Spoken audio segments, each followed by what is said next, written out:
happy Wednesday to you, and thanks so much for joining us tonight on Unscripted. A pretty nice day, again, across northern Michigan. It's nice to finally see some warmer temperatures. A lot of clouds in the sky today, though, and it definitely was one of those days where you could just feel the rain coming. Hasn't came yet, but it's on the way. Maybe a little bit of rain, right, Joe? Yeah, not a lot, but unlike the last couple nights where it's been pretty dry, we're going to get some showers tonight. But not a lot, and even into tomorrow morning. But I think the other thing, just kind of cloudy, the next 24 hours or so. But the clouds are going to depart, and we have a really nice, I know it's Wednesday, but we like to look ahead to the weekend. Always. It'll be a little cool, but lots of sunshine. And then next week, I mean, we're not only talking about a warm-up, but also some humidity returning. So it's going to feel a lot like summer heading into next week. So we'll talk about all that coming up in Maine Weather.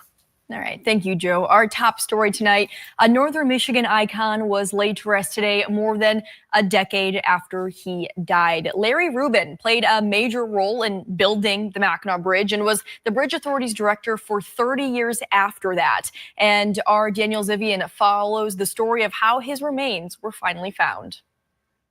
I'm in the Jewish section of Greenwood Cemetery in Petoskey, and as far as the cemetery knew, Larry Rubin was buried here next to his first wife who predeceased him. But it turns out his cremains were on the other side of the bridge that he built.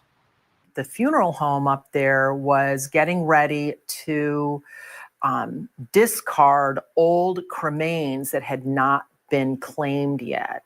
And Larry's name was on that list. Larry's friends from the Bridge Authority did some fundraising to pay for this internment. Stone Funeral Home got in on the game, and they donated the vault that we needed to bury him. If you don't know his name, then you certainly know his work. Rubin was the first executive secretary of the Mackinac Bridge. He was there with Governor Williams when the bridge opened and oversaw the first bridge walk, which now boasts a crowd of 30,000. He was a lover of the Mackinac Bridge, and he was a great steward of the Mackinac Bridge and got the money together to build the bridge, and he still loved it up until the day he died. So, in fact, our boardroom is named in honor of him, the Larry Rubin Conference Room. Everybody that lives in small communities, when it's needed, people pull together, everybody's here for each other, and that he'll finally be laid to rest there, I think is really a beautiful story. Jewish men and women are traditionally buried as soon as possible. It's been a decade and a half, but as Meyerson points out, Larry's friends sprung right into action as soon as they knew where he was. In Petoskey, Daniel Zivian, UpNorthLive News. And Daniel is joining us live now for more on this story. Daniel, thanks so much for coming on Unscripted tonight. And I just want to get some facts straight. So if I heard you correctly, up until recently, they thought that Larry's remains were with his stone, correct? Yeah, that was the going theory, and it turned out they just weren't. And this was only discovered because, he still has friends from the old days living in St. Ignace. They saw in the local newspaper, it said, here's a list of remains that we're going to have to discard from our storage. If you want to claim these, you should do so now or forget about it. And Larry Rubin's name was there, which must have been a huge shock because, of course, as you saw in the package, Larry was a very well-respected member of the community, not just for St. Ignace, but, he was of statewide significance. So that was a pretty shocking thing to see. And this was all arranged essentially within the span of a month or two. This all happened very quickly. Wow. And so I'm sure a lot of reaction from people, like they were probably quite shocked to find out that his remains were actually in St. Ignace and not buried where they originally thought they were. Absolutely. And of course, as I said, it's a very particular religious significance for all sorts of esoteric reasons that are not quite worth getting into. Suffice it to say, to find out that the remains were just in storage at a funeral home without officially being laid to rest, that set off some alarm bells for the community here. And at this point, we probably don't know how this mishap happened. Yeah, that is territory I'm unfortunately not really able to get into. I tried asking Val about that, but even Val is not really sure. We simply don't have any contact with the family. The family was not represented at today's burial. So how this happened all those years ago, 15 years ago, we may never really be sure. Very interesting story, Daniel. What are some other things that you learned today or that you thought were interesting about this that you couldn't include in your story? Well, just that this guy really was a Renaissance man. He sort of walked into this role of being the Mackinac Bridge executive after having served in World War II and then starting his own advertising agency. He was a public relations person for a while. Something really interesting is that for the rest of his life, he moved up to St. Ignace with his wife, and they lived on a street right near the Father Marquette Memorial overlooking the Straits and the Mackinac Bridge. He could go out onto his deck and see the bridge. I watched a video that MDOT published a while back, and I haven't seen this claim anywhere else. I want to make that very clear. But in that video, MDOT claims that the photo on the license plates, on Michigan license plates of the Mackinac Bridge is the photo of the perspective from his backyard. That's where it was taken. Which, I mean, assuming that's true, absolutely mind-blowing fact. And everything to do with the bridge for 30 plus years, everything has his name on it. Just fascinating. It sounds like that could be your next story right there, looking into the origins of the Mackinac Bridge on a license plate.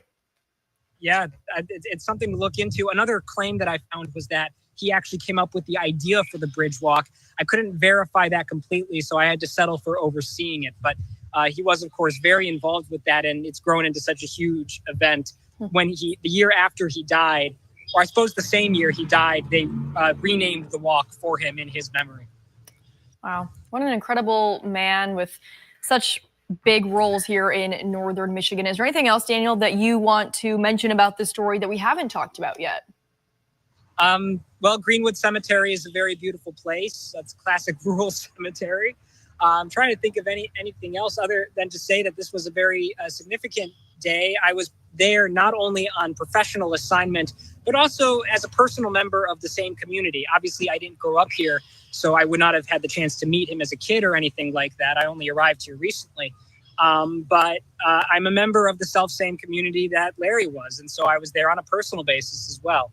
And I knew half the people there. And it was sort of significant to sort of share in that history for a brief moment. And what were the emotions like there at the ceremony? Were people happy to finally get his remains there, or were they kind of reflecting, and was it a little more somber just thinking about him and his passing again? There was definitely a sense of remembrance in the air. Rabbi Debbie had us all, not us all, anyone who wanted to share memories over the course of the service. And, a few of his associates from St. Ignace were there, and also former fellow board members on the Bridge Authority were there. They shared memories of anecdotes, being with him, just enjoying his demeanor. They're their stories to share, and there was very much an emotional edge to it. A couple of them did end up nearly in tears in the course of telling their stories. But again, that's a bit more of a private moment, of course. Well, it's a great story, Daniel. Thank you so much for sharing it with us, and thanks so much for joining us on Unscripted. Our next story takes us to Grand Traverse County, where commissioners have been talking for years about improving security at key locations, such as the governmental center, the health department, and the jail. And it's actually a discussion that was talked about and then tabled right before the COVID-19 pandemic hit. But now it's back as a priority for the next commissioners. And today, steps were taken to move things forward. Mark Shillette reports. I can tell you right now, if there's a threat at this building or at the health department building and we need to lock the front doors, we have to call a third-party vendor in Grand Rapids. We have to enter an access code that's 5 to 7 digits. We have to work through a memory tree, and then we have to ask for a door locking adjustment. They have to acknowledge that, and then we have to wait for the doors to lock. It's not safe for our employees.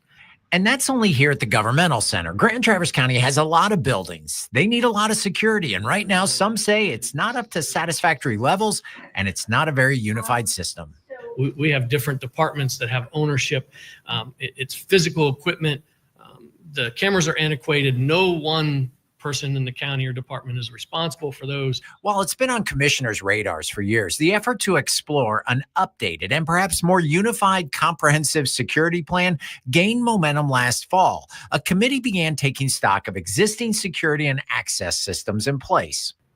the best bang for what we want to invest potentially could be a comprehensive system that involves everything from door entry to ID cards that are all one to a camera system. An initial rough draft proposal was created, breaking down a potential $2.1 million camera and keycard system that could be phased in over a number of years. We know that there's changes already that have occurred, and we know that as priorities continue to change. And one of the things they're used to doing is this is sort of like an overarching guideline. The proposal from PDT includes potentially adding 200 cameras, initially in areas like the jail and the governmental center, and potentially eventually adding cameras in high traffic or concerned parks. Is this something to worth explore? Is this something to whittle down? Is this something we want to even phase in longer than 3 years?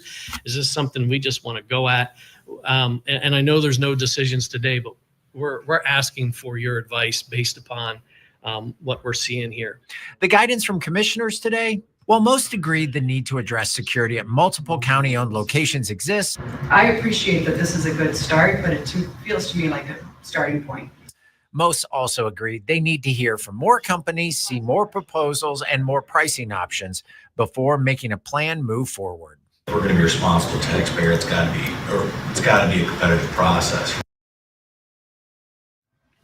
That was Mark Gillette reporting. Again, no decisions were made at that meeting, but we will keep you updated once there are any updates on that story. Well, in Benzie County, there is an airport that most people probably don't even know exists. The Frankfurt Dow Memorial Airport, though, it actually sees an average of 2,500 operations each year. And our Allie Baxter takes us there to see how this small airport plans to connect with the community it serves.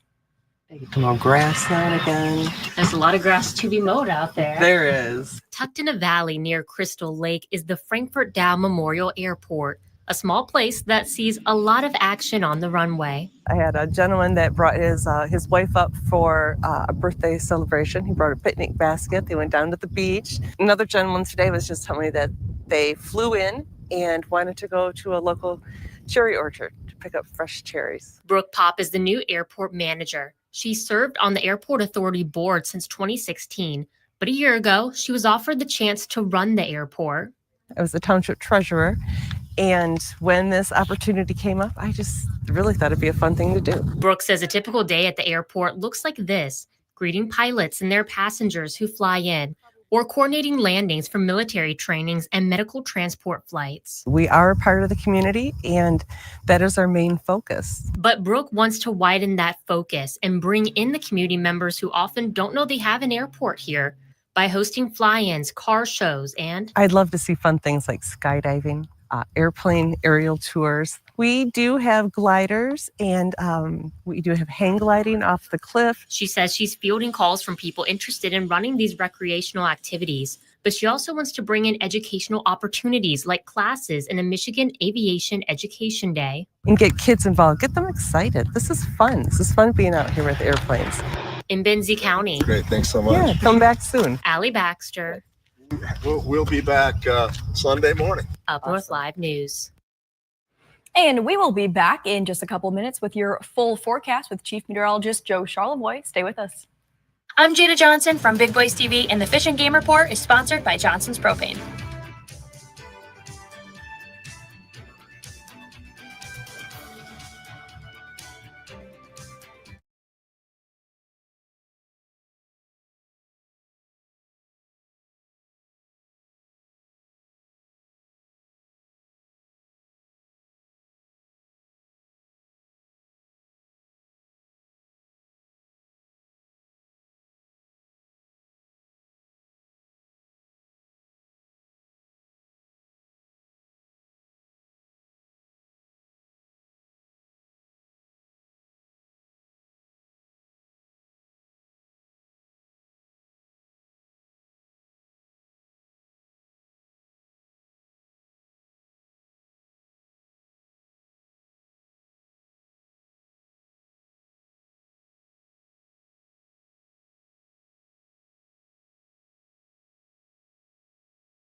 Welcome back, everyone. At the beginning of the show, Joe, you mentioned that some of us could see a little bit of rain in the overnight hours. Can all of us across northern Michigan expect a rainy night tonight? I don't think everybody will, but we're already seeing it around Ludington, some rain there, and some spots will kind of see that working in, mainly in the lower peninsula tonight. But even if you do, it's enough to turn the wipers on a little bit.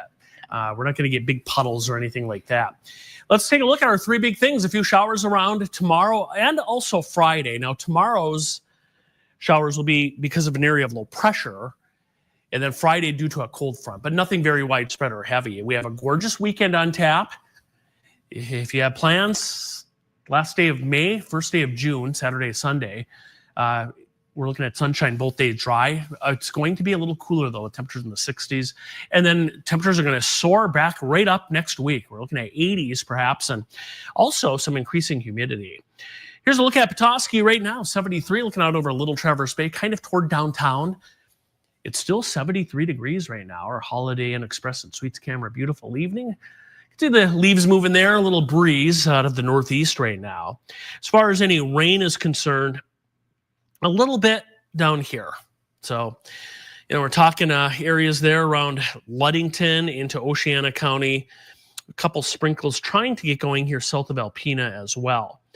That's all tied to low pressure, which sits tonight in southern Indiana. That's going to kind of move up toward Detroit and then east of our area, but that'll cycle in some clouds. It'll be fairly cloudy tomorrow, and also that chance for a few showers as well. So here's Stormcast, what we're expecting out there. Cloudy skies. You can see these showers tonight through tomorrow morning. And again, this is a light rain at best. If you're up in the UP, I don't think much rain up that way, even the Straits area. And that'll kind of taper off tomorrow night. And then separately, the low moves away, and then we have a cold front dropping in. This is way up north tonight in northern, central Canada, right there. Can you kind of see the front dropping in? It'll be Friday morning into the afternoon, maybe a rumble of thunder. And then quickly, we're going to clear skies out Friday evening, and then a gorgeous weekend coming up. There's a look ahead at it. Saturday, low and mid 60s. Sunday, mid upper 60s, lots of sunshine, and what should be a nice day out there. Okay, so that's what we're kind of looking at for the weekend. As far as rain, you might wonder, well, how much are we looking at with those showers? There it is. Not much. Colton Lake, maybe we'll squeeze out 1/10 of an inch. West Branch, Mount Pleasant, Cadillac. Touch more south of Alpena. A lot of zeros up north, though, where we're going to see a lot less in the way of any of that rainfall. All right, the extended forecast. A few things to take a look at here. Chance of a shower or thunderstorm on Friday, but look at the weekend. I mean, yeah, it'll be a little cool, but we'll take that. 60s and some sunshine. And then we start warming up. 70s Monday and many spots into the 80s. Tuesday, probably Wednesday as well, with increasing humidity.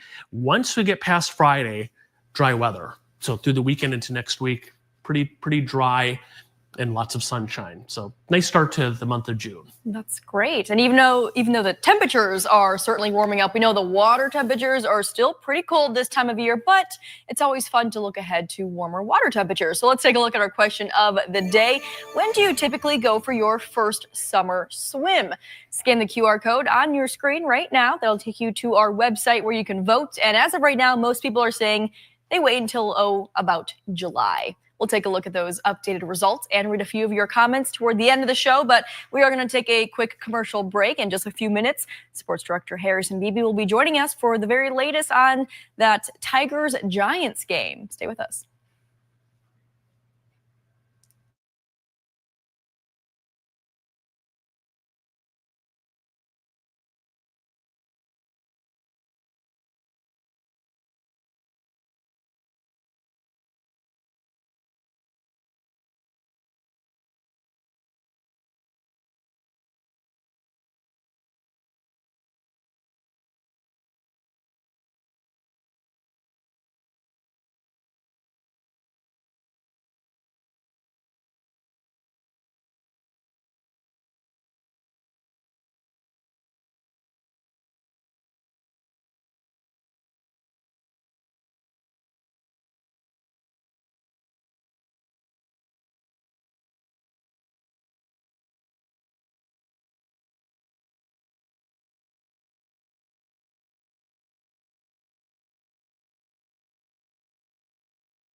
Game 3 between the Tigers and Giants was a bit of a nail-biter. Tigers did pull off the win and the series sweep. For more on that, let's turn things over to Sports Director Harrison Beebe live in our Content Center. Hey, Harrison.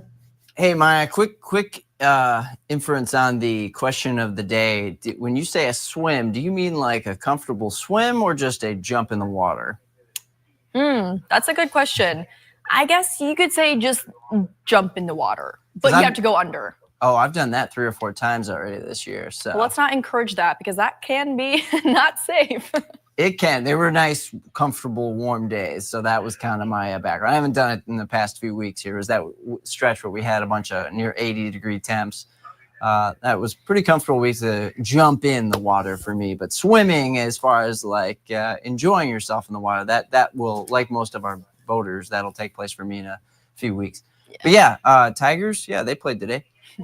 They are swimming through their major league competition after dropping the first 3 games of that series with Cleveland at the end of last week. They've won 4 straight. They won the finale with the Guardians and have now won all 3 games against the San Francisco Giants. Their 5th sweep on the season, Maya, 4-3 after being down 3-0, 2 hits in the 5th.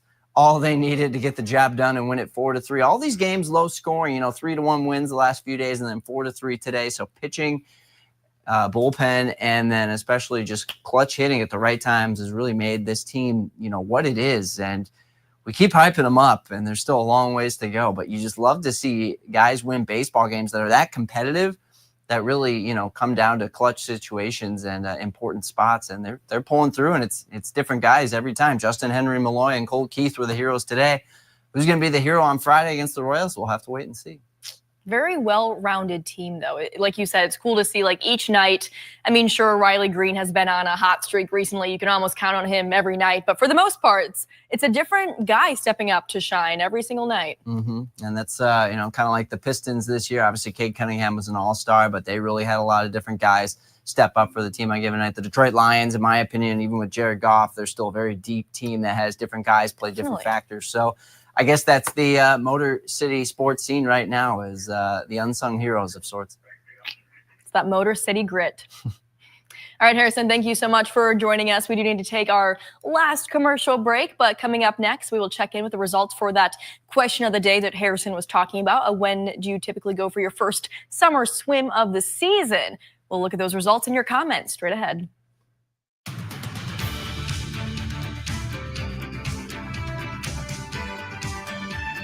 Salon services are furnished by Epiphany Advanced Academy in East Acme.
When do you typically go for your first summer swim? That is our question of the day today. As you can tell by our results, 37% of voters said July, 35% June, and some brave folks, 11% said May, 16% said August. Over on Facebook, we have a few comments. Darby says right around the 4th of July. I feel like that's a good time. Usually water is pretty warm by then. And Jenny says when the water is warm enough.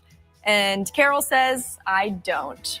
Fair enough, Carol. Don't blame you there. The water does stay pretty cold all throughout the summer as well. Well, that'll do it for Unscripted. Thank you so much for joining us tonight. We'll see you back here at 11 o'clock.